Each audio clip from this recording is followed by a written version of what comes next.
quer ser Moisés, que acha que é Moisés. O que eu comecei?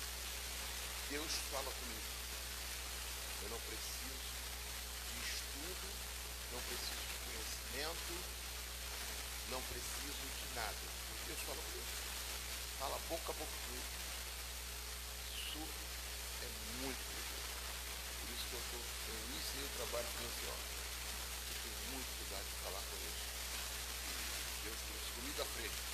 Gente, se for fresca, vocês vão receber quando receberem e alimentarem, vocês vão ver a comida fresca. Se por acaso não.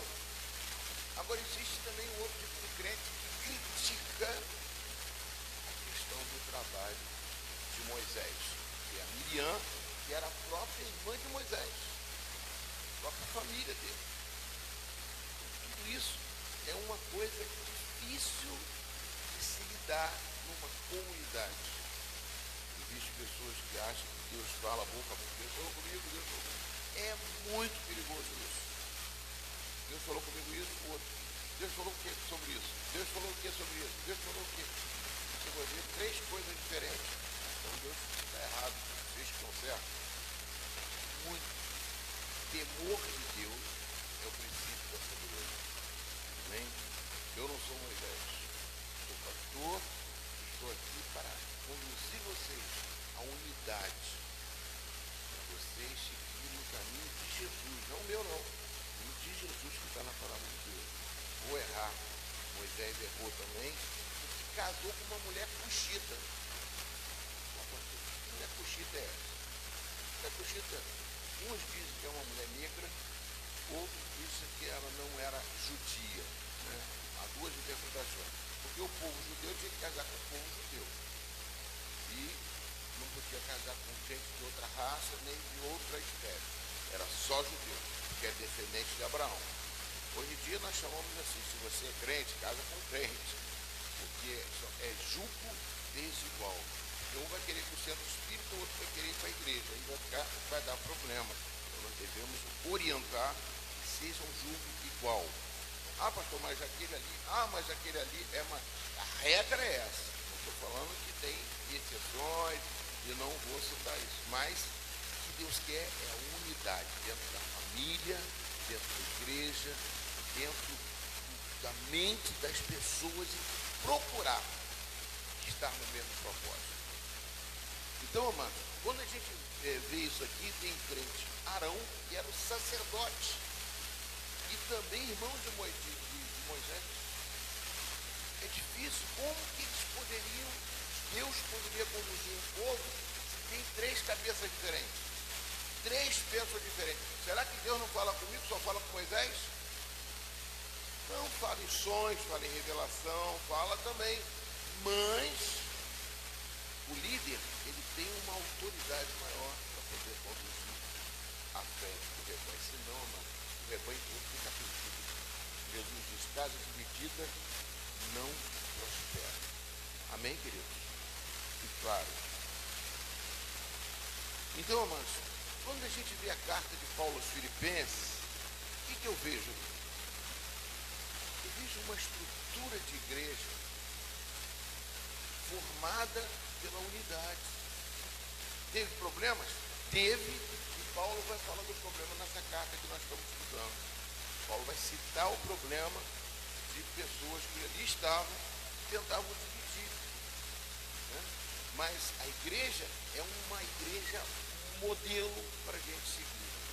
Uma igreja que trata com todas as classes sociais de mesma forma, com a mesma visão, com a mesma direção, não separa, não faz acepção de pessoas, tanto pobre quanto rico, quanto doutor, quanto não doutor. Não pode haver isso. Inclusive dentro da família. Dentro da família também nós temos que tratar como nosso irmão em Cristo dentro da igreja. E lógico, são domésticos, são pessoas do nosso relacionamento. O que eu quero, que a igreja quer, o que Deus quer, é o melhor para todos.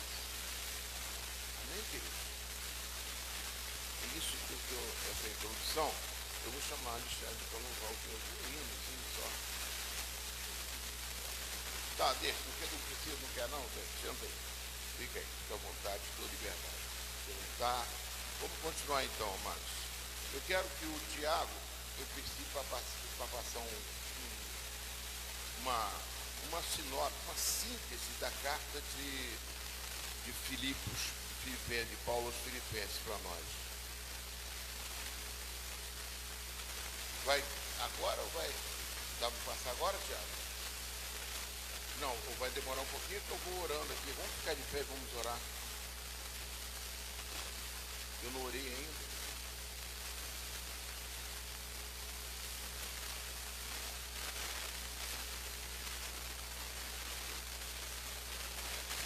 Querido Deus, eu te agradeço por mais uma vez estarmos na tua casa, sendo conduzidos pelo Espírito Santo. Eu peço muito que o Senhor venha me conduzir, me trazer a realidade da tua igreja, Pai, para que possamos, desse grupo tão aqui que está fiel aqui, servir ao Senhor, estar na tua casa, de procurar ouvir a tua voz, de sentir a tua presença, de estarmos, Senhor Deus, trabalhando em prol do teu reino, Pai, para que esse reino, Pai, como nós vemos atualmente, as lutas, as batalhas, os princípios das dores, talvez, as coisas que vão alertando nossa mente, porque devemos viver justa e piedosamente, como diz a tua palavra.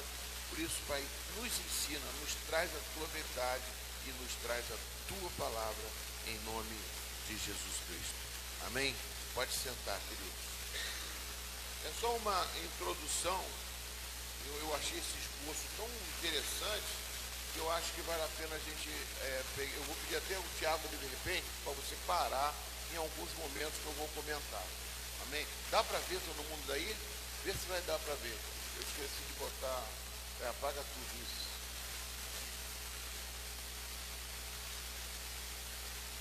Som, hein? Carta de Paulo aos Filipenses. A igreja em Filipos foi a primeira comunidade de Jesus que Paulo iniciou na Europa Oriental, e essa história é contada no capítulo 16 de Atos. Filipos era uma colônia romana da antiga Macedônia, estava cheia de soldados aposentados e era conhecido por seu nacionalismo patriótico. E assim Paulo enfrentou resistência ao anunciar Jesus como o verdadeiro rei do mundo. Depois que Paulo partiu, aqueles que se tornaram seguidores de Jesus continuaram a sofrer resistência e até perseguição. Mas eles permaneceram uma comunidade vibrante, fiel aos ensinamentos de Jesus. Paulo enviou essa carta de uma de suas muitas prisões e por uma razão muito prática. Os filipenses enviaram um de seus membros, Epafrodito, para levar um presente financeiro a Paulo para apoiá-lo na prisão. E Paulo enviou essa carta a Epafrodito para agradecer e fazer muito mais. O conceito dessa carta não desenvolve uma única ideia do começo ao fim, como muitas outras cartas de Paulo. Em vez disso, Paulo organizou uma série de ensaios ou vinhetas curtas e reflexivas. E todos eles giram em torno do centro de gravidade nessa carta, que é um poema no capítulo 2. Ele reconta artisticamente a história da encarnação de Jesus, sua vida, morte, ressurreição e exaltação. E então, em cada uma dessas vinhetas, Paulo pega as palavras-chave ou ideias daquele poema para mostrar como viver como cristão significa ver sua própria história como uma expressão vivida da história de Jesus. Então, Paulo abre a carta com uma oração de gratidão e agradece a Deus pela generosidade dos filipenses por sua fidelidade. E ele expressa sua confiança de que a obra transformadora da vida que Deus começou neles continuará em expressões maiores e mais belas de fidelidade e amor. E Paulo então se concentra em sua preocupação óbvia no momento, que é o seu status na prisão. Estar em uma prisão romana não era um piquenique, mas, paradoxalmente, acabou sendo bom para avançar as boas novas sobre Jesus. Então, todos os guardas romanos, os administradores, todos sabem que Paulo está na prisão por anunciar Jesus como o Senhor ressuscitado. E sua prisão inspirou confiança em outros cristãos para falar sobre Jesus mais abertamente. E Paulo está otimista de que será libertado da prisão, mas é possível que ele possa ser executado.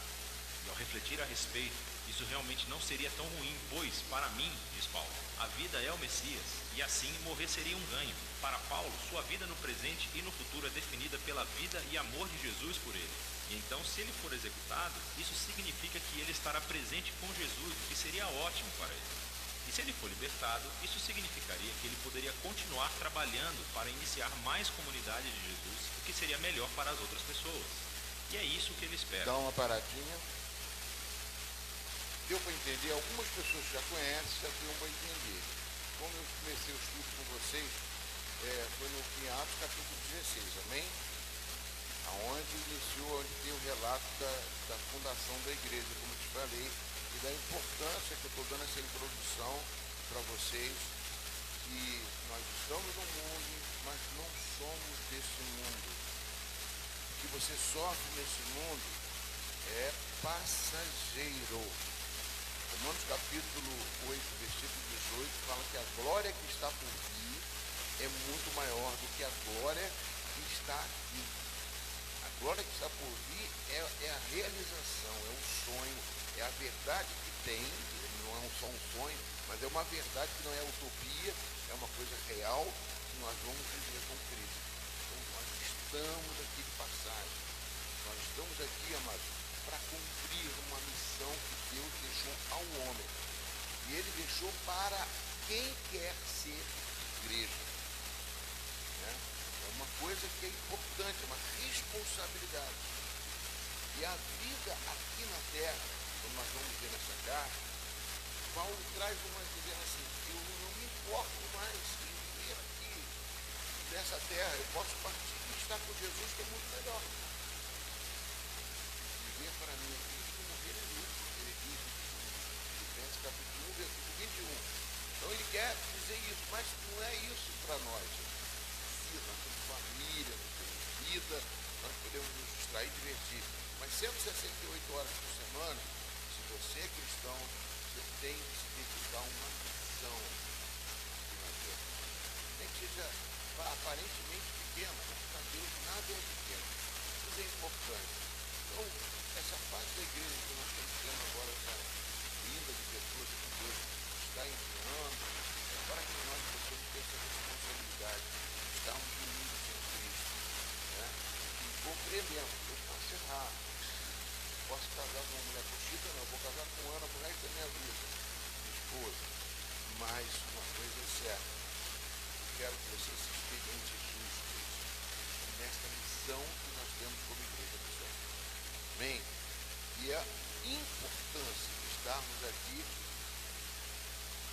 veja, a importância de estarmos aqui vivendo esse momento com Cristo.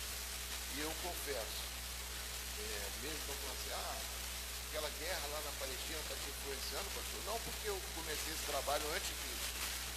Mas uma coisa é certa, aquilo lá é um sinal. Aquilo lá é um sinal que está mexendo justamente onde Jesus nasceu.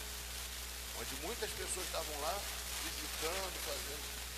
Recebi uma carta de uma pessoa que mandou até para mim um presente, pastor, isso aqui é lá do Rio Jordão, uma pedra, me deu uma pedra do Rio Jordão. Glória a Deus por isso, obrigado, irmã, eu fico feliz, tá? Mas uma coisa é certa, pedra não fala, quem fala, as pedras vivas, disse Jesus, essas vão falar. Pedro falou, nós temos que abrir nossa boca e salvar a maior quantidade de vidas possível, com sinceridade, não para gloriar ninguém, para a glória de Deus Pai. E aqui, amados, esse primeiro capítulo 1 que ele está falando, ele fez um esboço ali, não sei se você viu, que eu achei muito interessante. Ele botou um círculo no meio, que significa o capítulo 2. Nós vamos chegar lá. Mas eu quero que vocês entendam o global, a visão panorâmica, a visão de cima, que é mais importante, porque aquela visão do capítulo 2, ele fala de quem? Ele fala que Jesus Cristo se encarnou. Jesus é o Deus encarnado. É o Deus que desceu na terra para mostrar o caminho através de um homem e passou essa responsabilidade para nós, dizendo que não há ninguém maior do que Jesus. Todo joelho tem que se dobrar para Jesus Cristo. Então é fundamental a gente entender isso. Não existe um homem na terra mais importante que Jesus, ninguém é mais importante que Jesus, e nós estamos seguindo. Jesus é o Deus encarnado. Então é fundamental o capítulo 2.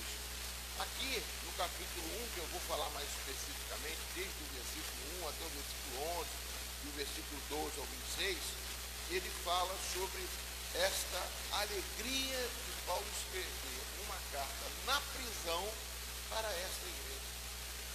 Eu preguei aqui no domingo passado, falando sobre a carta de Filipenses também. E o que acontece quando você está focado numa visão de trazer o... E isso até trouxe uma resposta para mim, clara, né? Quando eu falei para você do testemunho de uma pessoa que eu encontrei no mercado. Uma confirmação. Confirmação por quê? Porque eu estava ali no mercado para comprar um negócio no mercado. E de repente uma irmã, que é a Yolanda, filha da Yolanda. A Yolanda é uma senhora de 90 anos. Quando eu tive os primeiros evangelismos que eu fiz depois de cristão, eu entrei numa rua e essa filha que estava ali no mercado estava cortando o cabelo de uma comunidade no meio da rua. Ela não era cristã.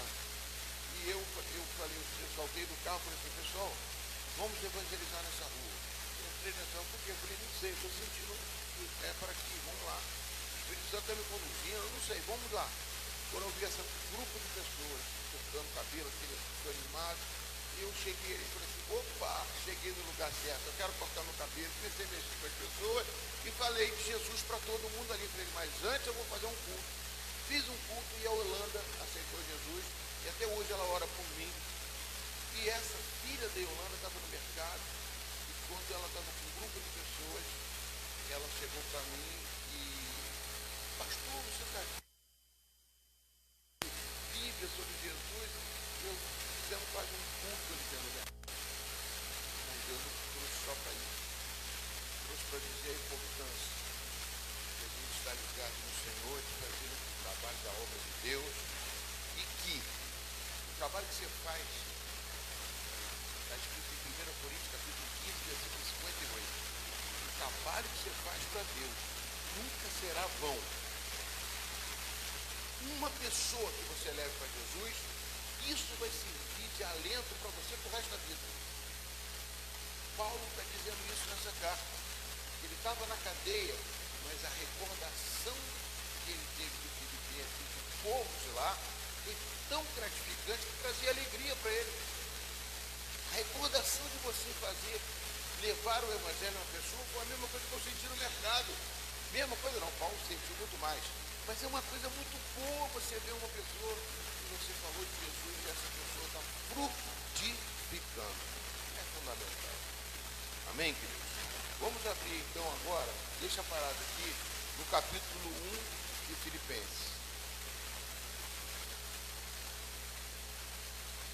Capítulo 1 de Filipenses.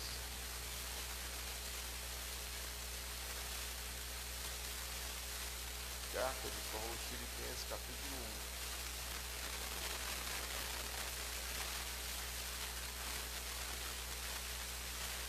Amém? Eu vou pedir para vocês participarem.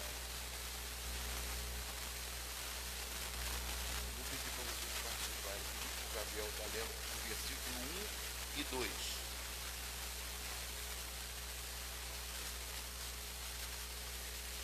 Paulo e Timóteo, servos de Cristo Jesus, a todos os santos em Cristo Jesus, inclusive bispos e diáconos que vivem em Filipos. Que a graça e a paz de Deus, nosso Pai, e do Senhor Jesus Cristo estejam com vocês. Coisa interessante, que é o quê? Paulo e Timóteo, servos de Cristo. Uma das coisas que eu quero trazer para vocês é Pedro, que eles costumam escrever, no caso, a pessoa que escreve a carta coloca o nome na frente. Sabe por quê? Só um detalhezinho, né?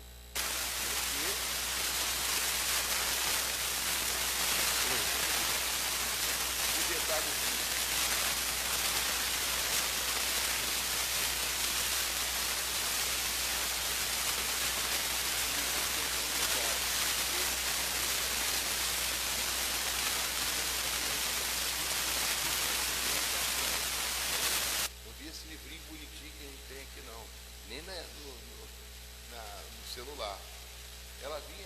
rolos, eram pergaminhos, eram rolos. Então, mas pensa bem, se eu escrevo uma carta para o meu irmão Adalberto, o Adalberto vai saber quem escreveu para mim, ele vai ter que desenrolar o rolo todinho para chegar lá no final para ver o nome de quem escreveu. Eu não escrevia com essas letras bonitinhas assim não, tá? Era bem diferente, muito mais difícil, mas aí vi o rolo que lá no final, para evitar isso, ele botava no cabeçalho de quem escreveu. Só para um detalhezinho que é, às vezes a gente lê a Bíblia e não tem assim, esses conhecimentos assim, uma coisa que é. Então ele bota aqui Paulo e Timóteo. Quem era Timóteo, amados? Timóteo era um discípulo de Paulo. Ele escreveu 2 cartas aqui no Novo Testamento para Timóteo. Era um discípulo fiel dele. Ele conhecia a família dele todinha, conhecia a avó, Lloyd, conhecia, tinha uma intimidade com esse discípulo chamado Timóteo. Inclusive ele falou: Timóteo, por favor, me ajuda em tal lugar. Timóteo, por favor, leva lá tal pessoa. Timóteo, avisa isso. Timóteo era como um pastor que ajudava a Paulo. Outro detalhe aqui, nesse início de carta, que a gente pode tirar para nós, que Paulo, geralmente nas outras cartas, ele escreve Paulo, apóstolo do nosso Senhor Jesus. Apóstolo, ele bota o título de apóstolo. Por quê? Porque ele precisava colocar, porque muitas pessoas nas outras igrejas não o consideravam como apóstolo. Não sei se vocês estão entendendo. Então, nessa carta, ele já não escreve isso. Ele escreve Paulo e Timóteo, servos de Cristo. Por que isso? Porque a igreja já o considerava como líder e como apóstolo. Uma igreja que tinha reconhecimento da liderança do apóstolo. Eu não preciso escrever, não precisa dizer. Ele já é ali considerado que ali já existe uma unidade de igreja dele. A igreja já o reconhece. Já sabe que ele, a liderança está com ele. Quando ele fala as coisas, ele é uma coisa muito bacana, que já traz até na saudação inicial. Nas outras cartas você vai ver, em algumas das Paulo, apóstolo. Ele aqui já traz como servo de Jesus Cristo. Timóteo, Paulo e Timóteo. Quem escreveu essa carta, com certeza foi o apóstolo Paulo. Timóteo estava com ele. Né? Timóteo estava com ele. Continuando aqui. Aí ele já escreve para essa. Pode falar. Apóstolo, não quero entrar nesse mérito agora não, mas apóstolo aqui, nós entendemos a Bíblia como está escrita no grego, é aquele que viu Jesus. Todos os apóstolos são aqueles que viram Jesus e foram escolhidos também por Jesus para dar continuidade ao trabalho de Jesus. Então, eles são apóstolos. Porque hoje em dia tem apóstolos, né? Mas não viram Jesus. O apóstolo de hoje é um ministério. Eu não estou aqui para discutir o ministério, porque eu não quero entrar nesse mérito, não vai andar para ele. Pastor, mas tem um apóstolo Renê Terra Nova, tem um apóstolo, aqui tem apóstolo também aqui em Itaipuaçu.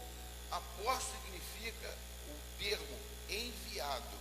É um enviado de Deus que fundou várias igrejas. Eles trazem isso como apóstolo também. É uma pessoa que foi enviada e fundou várias igrejas. Então, vamos lá. Quem ordena ele apóstolo? É um outro apóstolo, que já foi apóstolo. Então fica uma coisa um pouco assim. A metodista não atua nessa forma.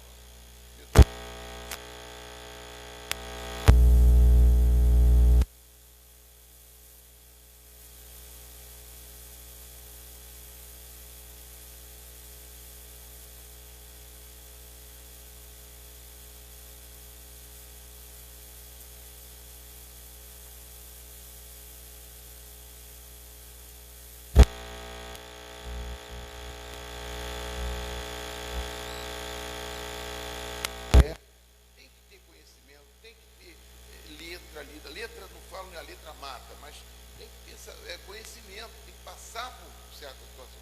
Então, apóstolo aqui, Paulo era um apóstolo, por quê? Porque ele disse que viu Jesus depois. Eu vi Jesus depois. Jesus desceu, me tirou do cavalo, eu caí do cavalo, falei com Jesus. Então ele disse que ele era um apóstolo, ele considerava-se apóstolo. E muitos foi o chamado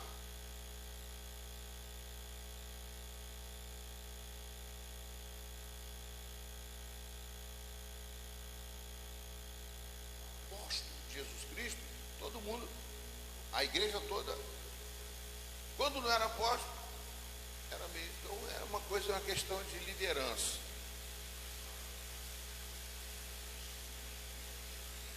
Tem bispo e presbítero, bem lembrado, tá? Aqui tem bispos e presbíteros. Os bispos na igreja metodista, como nós estudamos aqui, né? Ele é um pastor também. Nem todo pastor é bispo, mas todo bispo é pastor. E todo bispo também é presbítero, porque há uma formação pastoral e há uma formação presbiteral. Eu sou presbítero, eu posso ser até bispo, entendeu? Eu tenho uma extensão do meu estudo, vai até o presbitério, então eu sou presbítero, né? Alguns até chamam assim reverendo. Reverendo é uma questão de o SD, eu mesmo chamo meu SD, que é o meu líder, o Marco Antônio, de reverendo, mas é uma questão de colocação, de como é que fala? Posição, né? Uma questão de respeito. Eu chamo de reverendo por estar acima de mim e tal. Eu trato assim, eu procuro sempre reverenciar. Reverendo reverencia, né? Tá bom? Então, amados, aqui, inclusive bispos e diáconos que viviam em Filipe. Diácono aqui significa isso, aquele que servia as mesas. Tinha ministérios dentro da igreja, que uma parte servia a Deus, não deixava de ser um pastor, mas era um diácono que servia as mesas, como Estevão, que ia na casa das pessoas, via como é que estava, era um visitante, era aquele que fazia a comunhão, era uma pessoa mais dada com as pessoas, né? Então era um diácono. Que a graça e a paz de nosso Senhor Jesus Cristo estejam com vocês. Amém? Então isso aqui é a saudação inicial, se eu estou fazendo uma préviazinha da saudação. Quem pode ler para mim? Vai ler? Lê para mim o versículo 3 e 4. Dou graças ao meu Deus por tudo que lembro de vocês, fazendo sempre com alegria. Luta não é contra o sangue e a carne, mas contra os principados e as potestades, contra os dominadores deste mundo tenebroso.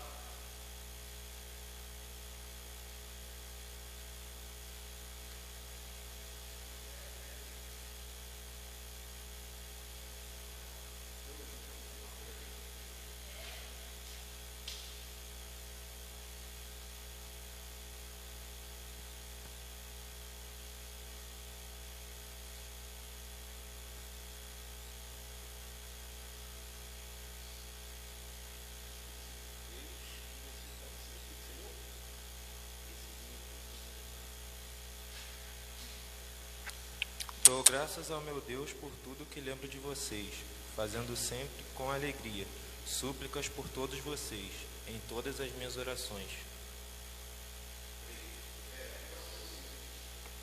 Dou graças pela maneira como vocês têm participado na proclamação do Evangelho, desde o primeiro dia até agora.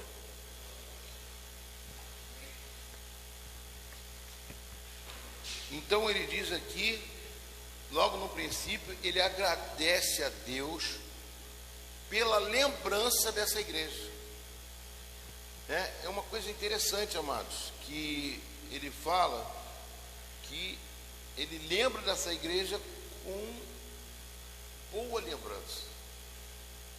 É aquilo que eu sempre falo com vocês sobre Hebreus 13:17, que a igreja traga alegria para o coração do líder, traga conforto, traga uma coisa que dá para você trabalhar e o pessoal está afim, está correndo atrás, está fazendo, cada um fazendo a sua parte, isso traz alegria para ele. Então isso trouxe alegria, né?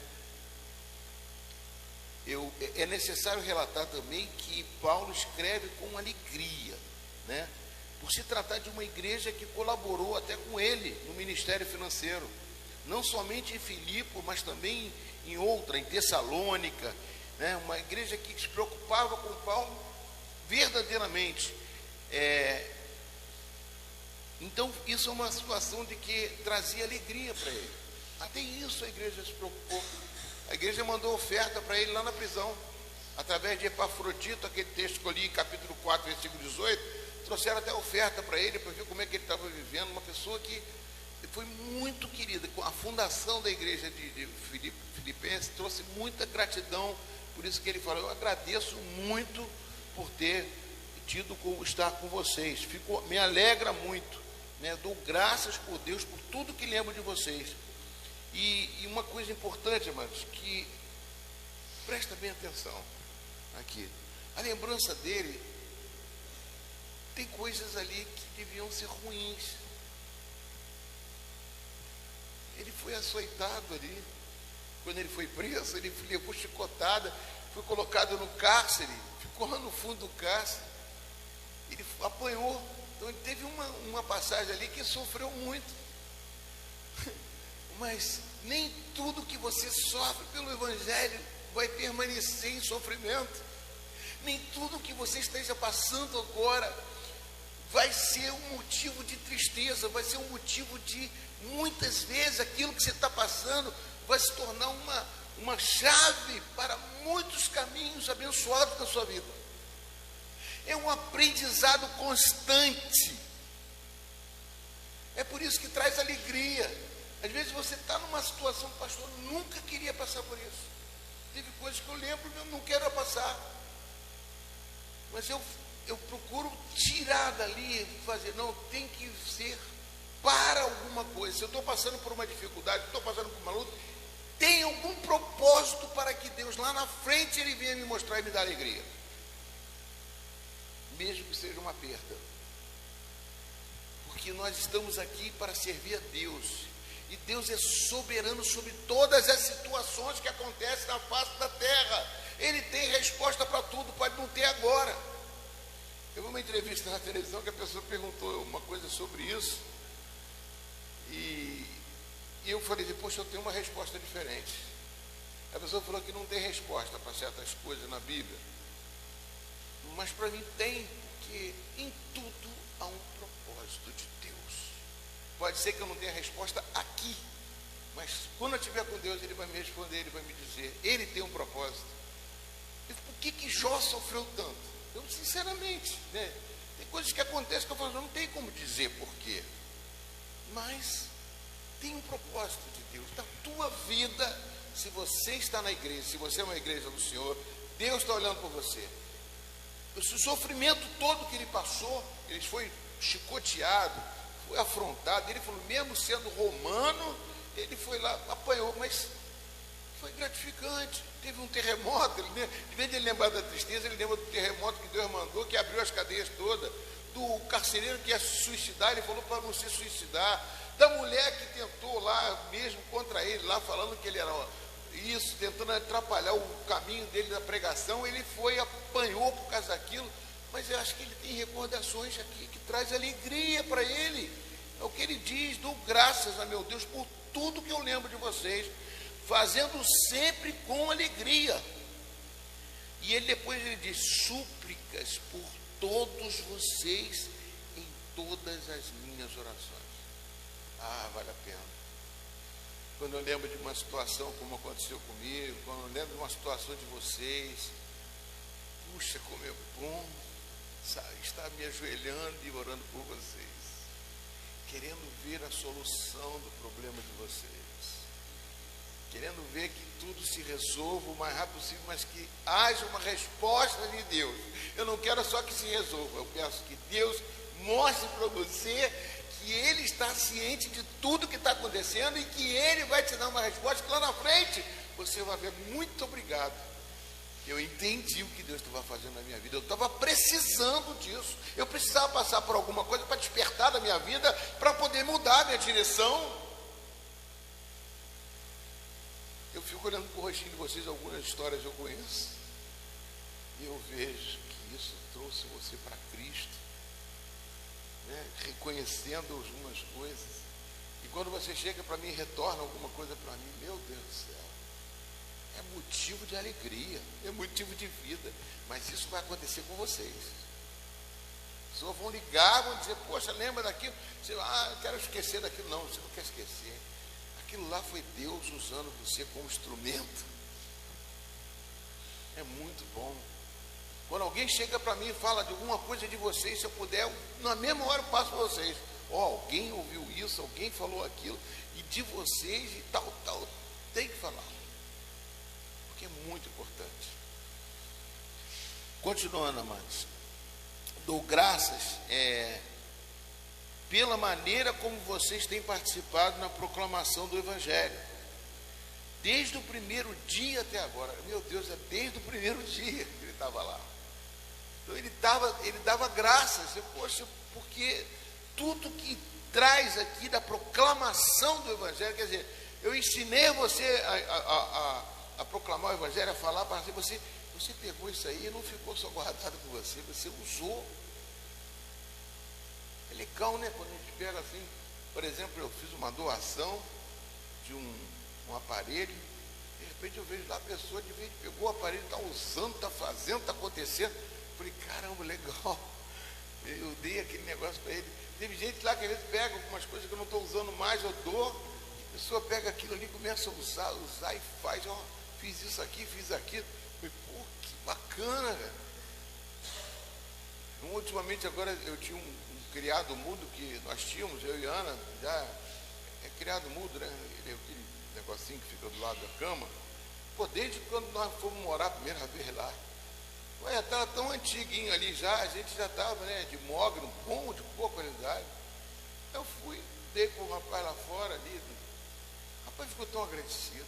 Depois ele foi, limpou, pintou, envernizou e mandou uma foto para mim. Pastor, tá lindo na minha casa. Falei, poxa, eu estou até olhando assim, estou gostando. É bom ver isso, né? Então, quando você passa uma coisa para a pessoa, faça isso, você faz. Mas você não sabe o quanto a pessoa fica agradecida disso, né? Um evangelismo, um evangelho, então, meu Deus do céu, salvar uma vida, levar outra vida. Não, porque não tem nada a ver com a glória para mim, não, mas é alegria saber que a coisa continua, não para.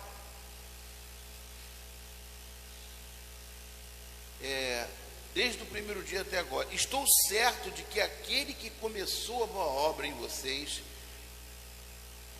há de completá-la até o dia de Cristo Jesus.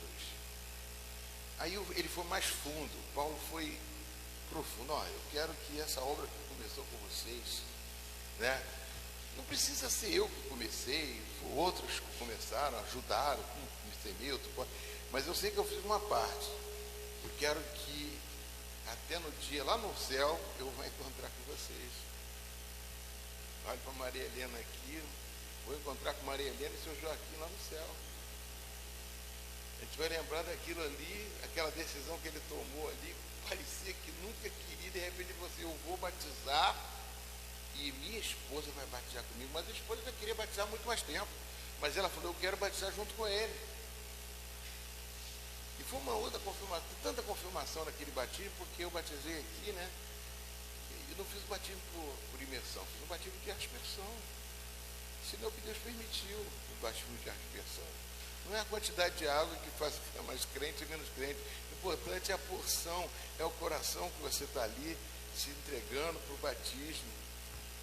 E logo no último dia que ele vai falecer, me aparece aqui na igreja a esposa e eu vou fazer uma visita. Quando eu vejo, Deus fala comigo. Ele vai partir hoje. Chega de madrugada, a irmã liga para mim, ele partiu. Partiu para a glória. Está melhor que a gente, né? Mas a gente tem que dar continuidade ao que nós vamos fazer. Você acha que isso aqui para mim, o que diz isso para mim? Eu preciso continuar vivendo e preciso continuar pregando o Evangelho. Eu quero que isso esteja com vocês até o dia de Cristo. Isso que ele está falando aqui. Eu sei que isso, essa proclamação do Evangelho, nós vamos nos encontrar até no dia de Cristo. Essa, né? Aliás, é justo que assim pensem todos vocês, porque eu trago no coração, não, perdoe. Estou certo de que aquele que começou a boa obra em vocês vai completar. Quem começou a boa obra foi Deus, não fui eu. nem foi Paulo, até o dia de Cristo Jesus, até o dia da redenção em Cristo Jesus, nós vamos estar se encontrando. Amém, querido? Aliás, é justo que eu assim pense de todos vocês, porque eu os trago no coração, seja nas minhas algemas, seja na defesa e na confirmação do Evangelho, pois todos vocês são participantes da graça comigo, pois Deus é testemunha da saudade que tenho de vocês, todos vocês, no profundo afeto de Cristo Jesus. Ele tinha um amor muito grande por essa igreja, né? Muito grande. E ele fala assim: trago nas minhas algemas. Eu queria falar com vocês sobre isso, para vocês lembrarem bem que essa algema, ele estava preso quando ele escreveu essa carta. Ele escreveu, deixa eu ver aqui como é que eu botei aqui para vocês. Que besteira. Quero botar para vocês. Deixa eu ler algumas coisas que eu anotei. Botei aqui, vou só dar uma lida rápida. Esta ideia de ir para Filipos, na Europa, estava no coração de Deus, não de Paulo. Esta igreja foi plantada por vontade de Deus e por iniciativa de Deus, e também para a glória de Deus. Aqui eu que estou escrevendo, eu posso até passar para vocês depois no grupo. Esta carta, ela trafega no sofrimento da difícil divulgação do Evangelho, né? Trafega, eu botei assim, trafega porque é uma coisa que ele andou tanto de barco para poder fazer, chegar até lá. Trafega no sofrimento da difícil divulgação do Evangelho, mas que se reverte em alegria. Está descrito em vários textos da Bíblia que Deus permite desertos da nossa caminhada, mas também que no futuro recebemos com alegria todos os frutos. Eu já falei isso para você. Assim, Paulo relata a sua alegria nesta carta dos frutos que foram deixados em Filipos. Então, traz essa alegria daquilo que aconteceu. Em Atos 23:11, não precisa abrir aqui, na noite seguinte, o Senhor, pondo-se ao lado de Paulo, disse: coragem, Paulo, pois assim como você deu testemunho a meu respeito em Jerusalém, é necessário que você testemunhe também em Roma. Paulo, quando ele teve preso, quando ele estava indo ser preso, teve uma situação importante que a gente é bom frisar, que Deus falou com ele num sonho, numa visão, que ele tinha que ir para Roma pregar o Evangelho em Roma. Só que ele não queria ir preso, né? Ele queria ir de uma outra forma, como missionário, tudo bem. Mas ele estava aqui indo preso, então Deus consolou o coração dele: você vai para Roma, preso, mas você vai. É interessante, né? Às vezes a gente passa por situações que a gente não quer ir, Deus leva a gente de uma forma que a gente, em temor de não ir, Ele vai fazer a gente ir. Filipos também foi um ensaio, né? A cidade de Filipos foi um ensaio para que Paulo um dia voltasse a Roma e ministrasse não só a palavra, mas que também escrevesse cartas na prisão. Ou seja, Filipos era uma colônia de Roma, como nós estudamos semana passada. Então, e praticamente aqueles soldados, aqueles coronéis, aquelas pessoas generais, aquelas pessoas iam tudo morar lá em Filipos, que era uma cidade muito bem habitada por romanos, né? Filipos também foi ensaio das cartas que ele escreveu na prisão. Quais foram as cartas que Paulo escreveu na prisão? Nessa primeira prisão que eu vou explicar para vocês.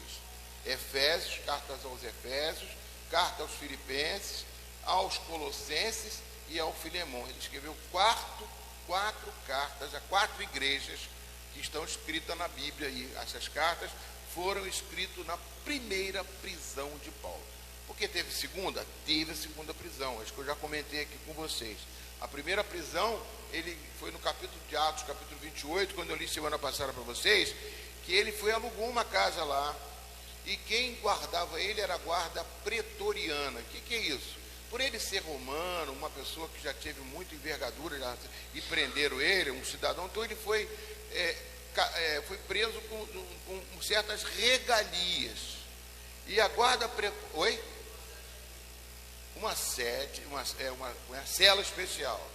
E também com a guarda pretoriana, que é a guarda imperial, que é a guarda do imperador de Roma. Era uma guarda, tipo uma polícia mais elitizada, que guardava Paulo nessa casa onde ele estava, entendeu? Então lá ele podia receber visita, ele podia escrever cartas, então ele estava numa situação melhor nesta prisão. E ele conseguiu pregar a palavra de Deus até para a guarda pretoriana. Ele ficou lá, não deixou de ir para Roma e pregar o evangelho. Eu botei aqui, carta aos Filipenses. A comunidade de Filipos era constituída por antigos legionários romanos, né, que deixavam o serviço militar e passavam a trabalhar e viver com suas famílias. Paulo os considerava seus queridos filhos, com uma fidelidade inquebrantável e generosa correspondência. Podemos dizer que os filipenses eram seus amigos, eram amigos de Paulo. Na carta encontramos um ponto doutrinal muito importante, é o hino cristológico, é aquele círculo que estava ali, que chama de hino cristológico, que é o Filipenses capítulo 2, do versículo 6 ao 11, que canta a humilhação de Cristo na sua encarnação, vida e morte, e sua gloriosa ressurreição. É uma belíssima carta que elogia a amizade e a alegria. Uma carta que trata a alegria sem influência das circunstâncias, né? Que ele estava preso, esteve preso, que vivia, né? As circunstâncias que vivia. Carta dentro de uma prisão que trouxe alegria ao seu coração. Ou seja, ele escrevendo uma carta dentro da prisão ele tinha alegria por escrever essa carta, porque ele estava escrevendo para amigos. É bom, né? Quando você escreve com saudade, puxa, foi bom aquele momento que passamos juntos, isso, aquilo, é muito bacana isso. Quem escreveu a carta? Apóstolo Paulo e Timóteo. Vocês lembram que já falei de como escreviam as cartas, já falei isso para vocês hoje também, identificando aquele quem escreveu no início, ao contrário do que se faz hoje, que o nome daquele quem escreve fica no final da carta. Antigamente não era assim, a carta era em rolos, pergaminhos, portanto, para você ver quem escreveu, teria que desenrolar o rolo, para saber quem foi o autor da carta. Isso é só um detalhe. Paulo escreveu esta carta da prisão em Roma, visto que a guarda pretoriana é responsável pelos prisioneiros das províncias. Júlio César conduz seu grupo Júlio conduz seu grupo através de um dos 4 portões principais, depois de uma perigosa jornada de vários meses finalmente traz seus prisioneiros ao pretendido destino. Atos 28, 16.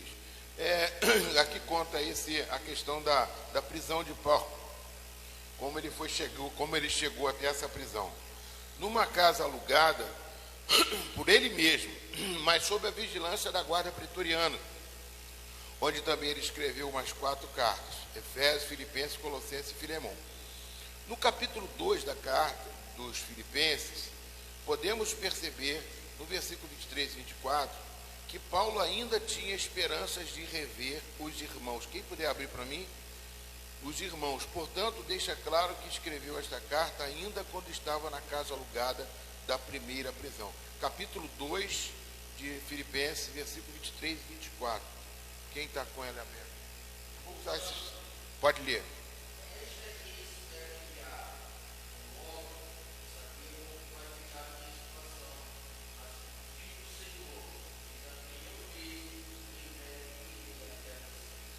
Ou seja, ele estava dizendo nessa carta que ainda estava com esperança de ir até Filipos, entendeu? Porque ele estava numa prisão sob condenação daquela questão judaica, de ele ter infringido a lei de Moisés.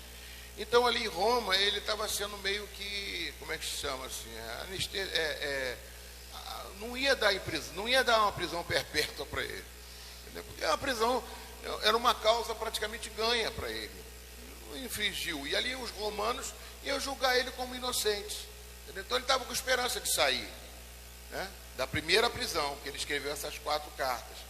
Mas depois, na segunda prisão, vou ver se eu botei alguma coisa aqui, depois ele foi condenado por ter sido acusado de ter incitado o incêndio de Roma. Ali, não só ele, como os cristãos, né, ele sendo o líder. Ali ele não escreveu mais cartas às igrejas e só evidenciou esta situação quando escreveu ao seu discípulo Timóteo. Está em 2 Timóteo 4,6, que diz: quanto a mim, já estou sendo oferecido por libação e o tempo da minha partida chegou. Aí ele diz: combati o bom combate, né, completei a carreira, guardei a fé. Está em 2 Timóteo capítulo 4. Ali na segunda prisão, ali ele não escreveu carta nenhuma, e ali ele foi sacrificado como um impostor, como um bandido, como um terrorista que botou, terrorista estou dando o que falar, como um movimento, sei lá, um bandido que foi e fez aquela incêndio em Roma, e ali ele foi cortada a cabeça dele, aquele negócio todo. Quem viu aquele filme de Paulo o Apóstolo já vai entender alguma coisa. Paulo, prisioneiro de Cristo e não de César. Paulo pode estar algemado, mas a palavra de Deus nunca vai estar. Você pode estar impossibilitado por algum motivo, mas você tem um telefone, você tem um celular, você tem a boca, você tem a tua mão, você pode escrever, você pode falar. Você nunca deixa a palavra de Deus ser algemada. Se você está numa situação difícil, mesmo que uma pessoa chegue para você, você vai falar: ah, minha filha, você não sabe o que eu estou passando, oh meu Deus, chora comigo, por favor. Você pode até pedir ajuda, não estou dizendo que você não precisa pedir ajuda, pede ajuda, mas você servir a Deus em todo tempo e toda hora. Falar a tempo e a fora de tempo, fala de Jesus, que você vai ser sempre, sempre abençoado. Paulo, então, era um prisioneiro de Cristo, mas não de César. Paulo podia estar algemado, mas a palavra de Deus não estava. Nós damos desculpa que não podemos falar de Jesus e algemamos a palavra por causa dos nossos problemas, compromissos até mais importantes que achamos, né? E outras situações. Paulo podia estar algemado, mas a sua boca estava ávida para orar, né? Ele estava orando pelos filipenses, quando ele diz aqui nessa carta. Isso não impede de você estar orando, pedindo por aqueles que você pode pedir. O John Wesley, a mãe de John Wesley, Susana Wesley, que era responsável até pela conversão dos seus filhos, ela ficava, não sei quanto, ela tinha acho que 9 filhos, se não me engano, e ela orava pelos 9 filhos lavando louça, fazendo serviço da cozinha e orando, fazendo isso para abençoar a sua família. A oração Deus ouve, amados. A oração responde, Deus responde. A alegria de Paulo é ver essas pessoas, né, convertidas e convertendo outras vidas, dando bom testemunho.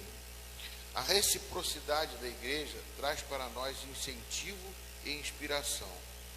Eu recebi espero que ele esteja hoje à noite aqui, o filho do Edivaldo, Marcinho. Ele mandou para mim, falando, eu convidei ele para vir negócio das crianças hoje à noite, né? E falou para mim: poxa, pastor, é muito bom isso e tal, não sei o quê. Eu falei: sim. Aí ele falou: pô, pastor, olha o que eu estou fazendo aqui agora. Ele fez uma barraca na casa dele, de pano, e um monte de criança embaixo, ele brincando com as crianças. Aqui eu solto cafifa, jogo bola de gude, faço uma coisa que as crianças hoje não estão fazendo e que ficam viciadas no celular. Meu Deus, eu fiquei maravilhado. O Marcinho, que nem ainda, que se converteu há pouco tempo, nem se converteu, já era batizado, mas ele tem ainda o evangelho dentro dele, que no passado a gente batia aqui na escola dominical, ensinava a Bíblia, e de uma forma que eu quero voltar isso de novo, porque está guardado no coração dele, né? Não deixar o mundo entrar dentro da casa e dos filhos dele, e ele está ensinando isso. Aí ele falou que ele fez aí na escola São Bento, essa é uma escola que tem aqui aqui em São Bento da Lagoa, onde o filho dele estuda. Passaram essa responsabilidade para ele. Ele fez uma atividade com as crianças de futebol, de corrida de saco. Aí você precisa ver um monte de criança e ele coordenando tudo aquilo. Eu falei: meu Deus, você vai vir trabalhar aqui na nossa igreja. Eu quero que você trabalhe com crianças. Ele é muito, poxa, me deixou muito alegre. Então, é muito bom, amados, quando a gente vê a reciprocidade. Reciprocidade é você ver uma coisa que você entrega e a pessoa consegue fazer para você ver como a pessoa está usando aquilo que você deu para ela. Versículo 7 e 8. A alegria de Paulo corresponde também às ofertas enviadas a ele na prisão. Vamos continuar lendo aqui.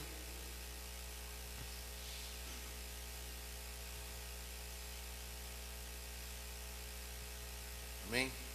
Versículo 7. Aliás, é justo que eu assim pense de todos vocês, porque os trago do coração, seja nas minhas algemas, seja na defesa e confirmação do Evangelho. Pois todos vocês são participantes da graça comigo, pois Deus é testemunha da saudade que tenho de todos vocês no profundo afeto de Cristo Jesus. E também faço essa oração, que o amor de vocês aumente mais e mais em conhecimento e toda a percepção, para que vocês aprovem coisas excelentes e sejam sinceros e inculpáveis para o dia de Cristo, cheios do fruto da justiça que vem por meio de Jesus Cristo para a glória e louvor de Deus. Eu vou parar aqui e só encerrar no mesmo versículo que eu li no capítulo 4, versículo 18.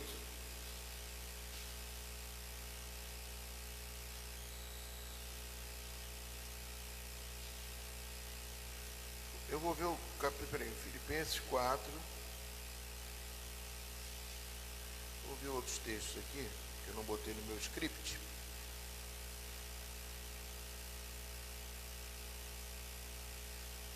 No versículo 10 em diante. Filipenses 4, 10 em diante. Quando a gente lê aqueles versículos nos carros, né, tudo posso naquele que me fortalece, ele escreve esse texto para essa carta para Paulo aos Filipenses. Mas vamos ver o que ele diz, tudo, o contexto, né? Texto fora do contexto vira pretexto. Fiquei muito alegre no Senhor, porque agora, uma vez mais, renasceu o cuidado de vocês, o cuidado que vocês têm por mim. Na verdade, amém? Capítulo 4, versículo 10.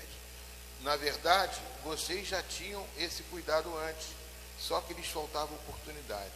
Digo isso não porque esteja necessitado, porque aprendi a viver contente em toda e qualquer situação. Eu sei o que é passar necessidade, sei também o que é ter em abundância. Aprendi o segredo de toda e qualquer circunstância, tanto de estar alimentado como de ter fome, tanto de ter em abundância como de passar necessidade. Tudo eu posso naquele que me fortalece. No entanto, vocês fizeram bem, associando-se comigo nas aflições. E como vocês, filipenses, sabem muito bem, no início da pregação do Evangelho, quando parti da Macedônia, nenhuma igreja se associou comigo nessa questão de dar e receber, exceto vocês. Somente. Porque até quando eu estava em Tessalônica, por mais de uma vez, vocês mandaram o bastante para as minhas necessidades. Não que eu esteja pedindo ajuda, pois o que realmente me interessa é o fruto que aumente o crédito da conta de vocês. Recebi tudo e tenho até de sobra. Estou suprido desde que Epafrodito me entregou o que vocês me mandaram, que é uma oferta de aroma agradável, um sacrifício que Deus aceita e lhe agrada. E o meu Deus, segundo a sua riqueza em glória, há de suprir em Cristo Jesus tudo aquilo que vocês precisam. Ao nosso Deus e Pai seja glória para todo sempre. Amém. Eu não vou terminar o estudo da carta, não, que eu ainda tenho que pegar o capítulo 2 para estudar com vocês. Mas aqui, vocês veem que a igreja de Filipenses era tão ligada com ele, era uma igreja que se tornou uma matriz para ele. Porque ajudava ele até nas missões, quando ele estava em Tessalônica, quando ele esteve em Coríntios também. Então teve outros lugares que mandavam o suprimento para ele, mandavam o financeiro para ele. E também lá na prisão, Epafrodito levou para ele uma ajuda para ele também. Quer dizer, uma igreja que Paulo orava dizendo o quê? Nunca, isso eu gosto muito porque está na Bíblia, isso no Antigo Testamento. E o meu Deus, segundo a sua riqueza em glória, vai suprir em Cristo Jesus tudo aquilo que vocês precisam. Quando você dá, amados, para Deus, você não está dando, você está devolvendo e Deus reconhece com gratidão. é obediência à palavra de Deus. E Deus é fiel para cumprir. Mesmo a gente não sendo fiel, Ele já nos ajuda, já nos livra, já nos dá o amor dEle, que foi através de Jesus. Então, amados, é muito importante a gente estar entregando aquilo que Deus nos deu, reconhecer nos dízimos, nas ofertas. Vamos ficar de pé em nome de Jesus. Agora o Alexandre vai ter que louvar. Ah, meu Deus do céu, Jesus Cristo. Vai devagar então, vai cantar. Não, vamos lá. Mas eu quero colocar diante de Deus, primeiro, em oração, a sua vida. A importância da sua vida para mim. Mas mais importante é a sua vida para Jesus. Muito mais importante é a sua vida para Jesus. Porque nesse período, amados, que nós estamos vivendo, eu vejo, sinto isso, que há uma necessidade da igreja ser mais forte. Não somente na igreja, mas fora da igreja. Na sua família. Buscar o que é certo, buscar o que é correto. Não entregar ao diabo as coisas com facilidade. Presta bem atenção naquilo que eu falei. Ah, deixa do jeito que está. Não, entrega, você está entregando para o diabo. Pessoas que você amou, pessoas que você ama, pessoas que te cercam, pessoas que já te ajudaram lá atrás, te ajudaram com uma pequena coisa que você lembra. Essa pessoa talvez precise de ajuda sua, precisa de uma palavra sua, de um abraço seu. Pessoa que te encaminhou para um caminho que você não tinha noção e Deus quer que você leve não somente, mas a palavra de Deus que vai levar essa pessoa para Cristo, para um dia você encontrar Ele no céu. Para você reconhecer, como é bom o reconhecimento nosso de ver uma pessoa que você levou para Cristo.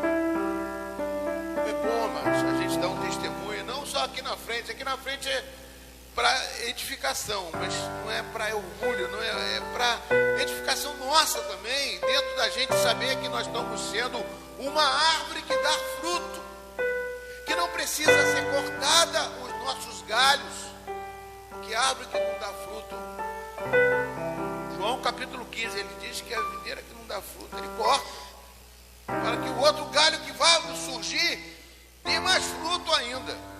Ou o galho que já está dando fruto vai dar mais fruto. Por isso que não podemos absorver a seiva de Deus e não produzir frutos. Ser colocado, coloque-se na presença de Deus. Você é importante para Deus. E amados, o amor de Deus supera todas as coisas. Ele deu o próprio Filho por você. Romanos 8,31. Ele deu o seu próprio Filho para morrer no teu lugar para te salvar. O que Ele não faz por você, amados? Nada pode impedir que você seja usado por Deus. Em tudo, não é só no seu ministério, não é em todos os ministérios, todos, mas lógico, tem que estar em obediência ao seu ministério, da qual nós estamos reorganizando, fazendo aqui, em nome de Jesus. Eu entrego teus filhos nas tuas mãos, ó Pai, em nome de Jesus Cristo. Vamos adorar a Deus com nossos dízimos e as nossas ofertas. Amém? O melhor a ti eu darei, porque dono de nada.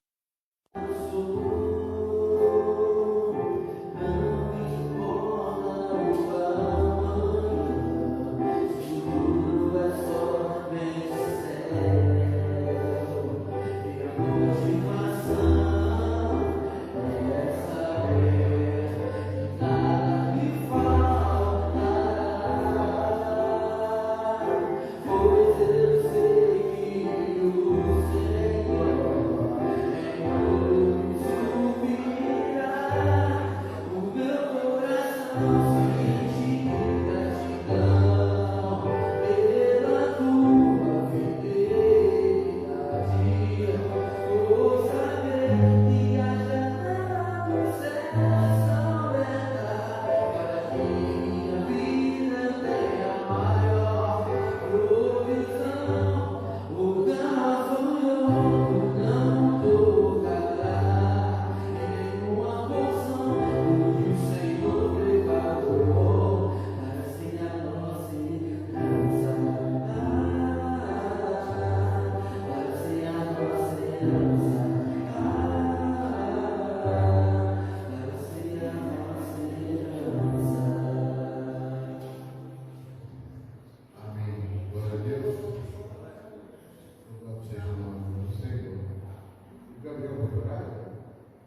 expressar, Senhor Deus, aquilo que o Senhor fez por nós. E isso é só um agradecimento, porque o Senhor nos dá tudo.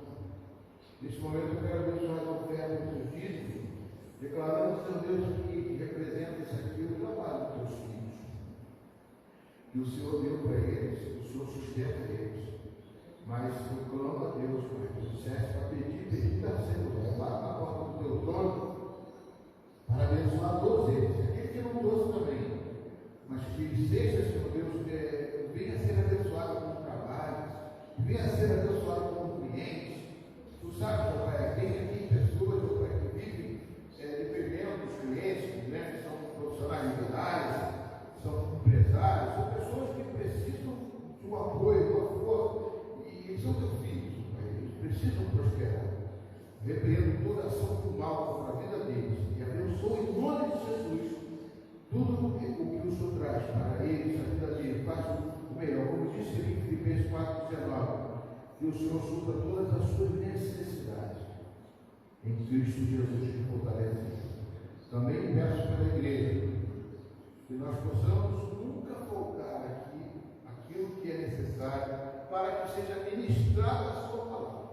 Pode faltar alguns como faltou quarta-feira, mas não faltou, Senhor Deus, a tua palavra. Nunca vai faltar, porque aqui o Senhor tem um vínculo, uma força maior que é o do Senhor. Essa casa não é nossa, é do Senhor.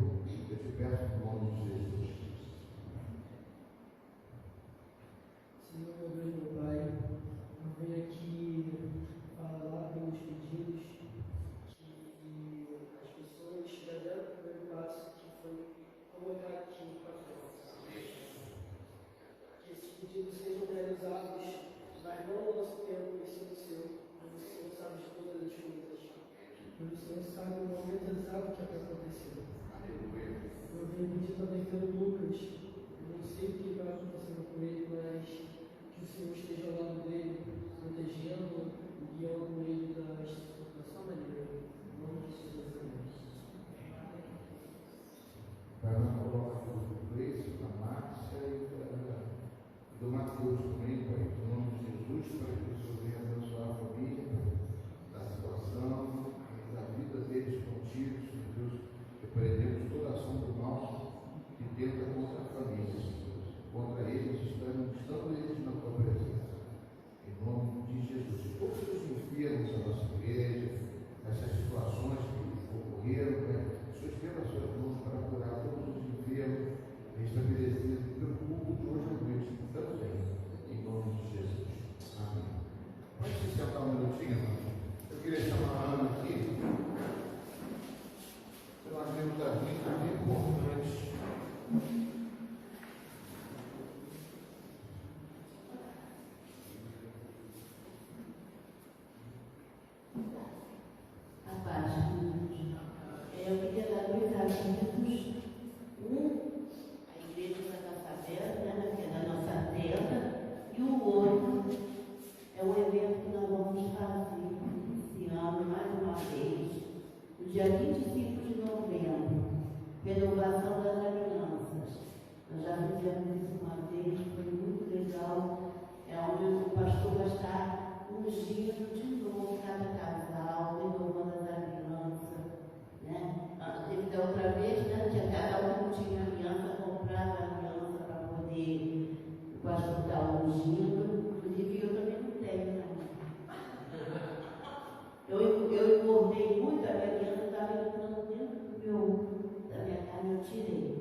é que amanhã começa a nossa tenda de oração. Ainda tem 3 horários pagos. Se alguém ainda não colocou o nome e quiser colocar, não vão ficar vagos, porque se ninguém colocar o nome, eu e o pastor vamos estar entrando nesse horário. Porque o propósito é não ter nenhuma falha dentro dos horários de segunda até sexta-feira. Então já tem 3 horários pagos. Se algum irmão não colocou e tiver como colocar, eu entendo que às vezes tem meus irmãos que trabalham nesse horário, mas se você pode, coloque o seu nome, porque você vai estar orando pela igreja e pela tua vida. Amém? Qualquer dúvida pode me procurar. Amém. Vamos ficar de pé, vamos estar encerrando. Não deixe de fazer. Orar,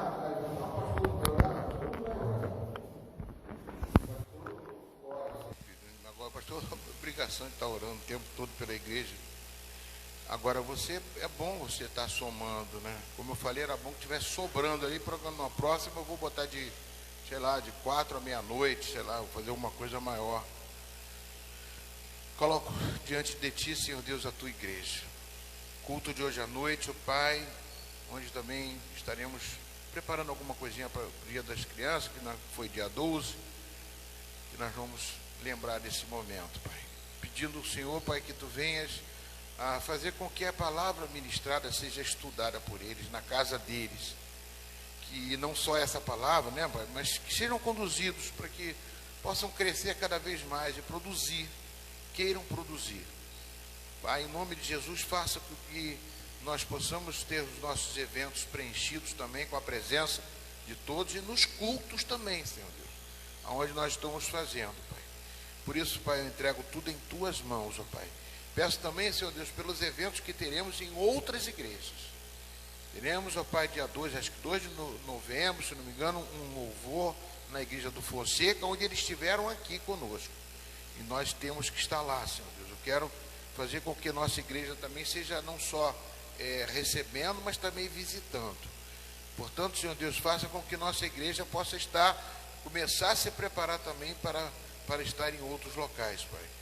Por isso, Pai, queremos uma igreja viva, curada e discipulada, para saber que nós estamos aqui por motivação de Jesus Cristo, do Espírito Santo, para que nós possamos continuar essa caminhada salvando vidas, porque o Senhor envie mais pessoas que estão precisando para serem salvas. E aqueles visitantes, né, que já estão comprometidos a ser recebidos hoje à noite, como o nosso querido irmão Adailson e Liene, Senhor Deus, também como o nosso irmão, o casal Valdeci e a Márcia, Senhor Deus, nós queremos recebê-los, mais gente que vai chegar e somar na igreja. Por isso nós te pedimos, ó Pai, em nome de Jesus, como chegou a Adalberto, e vai chegar mais, para que tenhamos uma igreja unida, mas traçando dentro do propósito do Senhor, na direção de todos os ministérios, organizada, dentro da escola dominical, um avivamento que alcance as crianças, alcance, Senhor Deus, o ministério de intercessão, alcance o ministério de evangelismo, alcance todos os ministérios, o louvor e a pregação, todos tenham consciência que teremos que estar sendo discipulados, teremos que estar sendo conduzidos à escola dominical, o avivamento em todas as áreas da igreja. Eu te peço, Pai, em todas as orações que sejam feitas, nós possamos estar envolvidos, comprometidos com o teu reino, Pai, porque isso aqui faz parte do teu reino aqui na terra, aquilo que o Senhor delegou através de Jesus Cristo, para darmos continuidade e termos no futuro, Pai, estarmos juntos aí, certos que fizemos um trabalho abençoado. Leva-nos em paz para os nossos lares, guardado e protegido por Ti, e que o amor de Deus e a graça do nosso Senhor e Salvador Jesus Cristo seja conosco hoje, amanhã e todos os dias da nossa vida. Que nunca falte o azeite na botija do teu crente, na botija do teu filho. Crente, azeite quente na botija do teu filho, do azeite quente na botija do crente.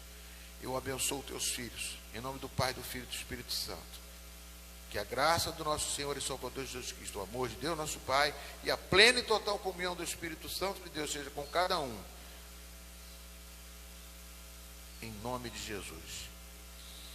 E o Senhor vos abençoe.